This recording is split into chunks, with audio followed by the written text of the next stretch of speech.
SI రమ్మమ్మ.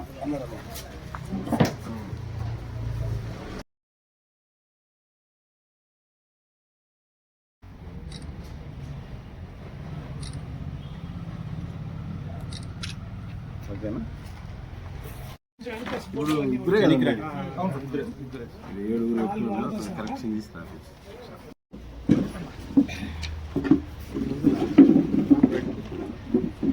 ఈరోజు మధ్యాహ్నం 12:30 గంటలకు కదిరి తాలూకా సర్కిల్ ఇన్స్పెక్టర్ నాగేంద్ర గారు ఎన్పిగుంట ఎస్ఐ కృష్ణమూర్తి గారికి రాబడిన సమాచారం మేరకు కదిరి రాయచోటి రోడ్లో కొత్త రోడ్డు క్రాస్ వద్ద కొంతమంది దొంగలు ఎన్పిగుంట మండలంలో ఎన్పిగుంట గ్రామంలో చేసిన నేరాల్లో దొంగలు అక్కడ ఉండాలని రాబడిన సమాచారం మేరకు అక్కడికి పోయారు.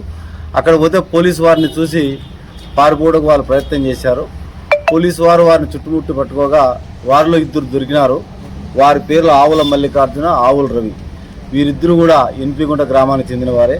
వారిని సోదా చేయగా ఎన్పిగుంటలో జరిగిన 4 నేరాల్లో సొత్తు వారి వద్ద నుంచి రికవరీ చేయడం జరిగింది. అది సుమారు 140 గ్రాములు, అంటే 14 తులాలు. దాదాపుగా ఇప్పుడు చూస్తే 20 లక్షల పైనే ఉంటుంది ప్రాపర్టీ. ఆ పాత 4 కేసుల్లోని ప్రాపర్టీ ఈ ఆవుల మల్లికార్జున, ఆవుల రవి వద్ద నుంచి స్వాధీనం చేసుకోవడం జరిగింది. పారిపోయిన నేరస్తుల గురించి విచారించగా ఎన్పిగుంటకు చెందిన షేక్ అలీ, షేక్ ముబారక్, తనకల్లు కొక్కంటి క్రాస్ చెందిన రమేష్, తలుపులకు చెందిన బాలరాజు, చిత్తూరు జిల్లా చౌడేపల్లి గ్రామానికి చెందిన గోవర్ధన్, వీళ్ళు 5 మంది పారిపోయారు. పారిపోయిన వారిని కూడా తొందరలో పట్టుకుని ఈ కేసులో వారిని కూడా అరెస్ట్ చూపించడం జరుగుతుంది. కేసులో రికవరీ చేసేందుకు గాను మా జిల్లా ఎస్పీ గారు ఈ సిఐ గారిని మరియు ఎస్ఐ గారిని అభినందించడం జరిగింది.